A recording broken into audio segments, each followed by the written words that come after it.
تیسرا سوال ان آیت کے حوالے سے ہے کہ اللہ تعالیٰ کی عظمت اور بزرگی کے بارے میں لوگوں کے عقائد میں کیا کمی ہے۔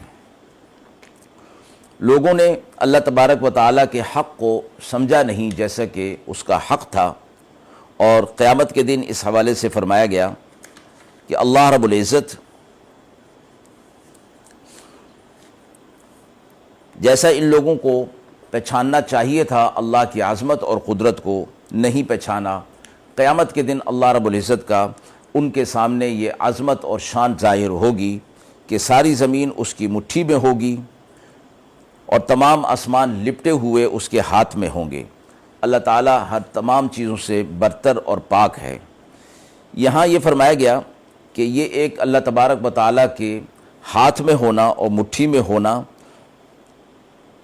مراد یہ ہوگی کہ ساری قدرت اور سارا قبضہ اور سارے اختیارات اللہ رب العزت کے ہاتھ میں ہوں گے۔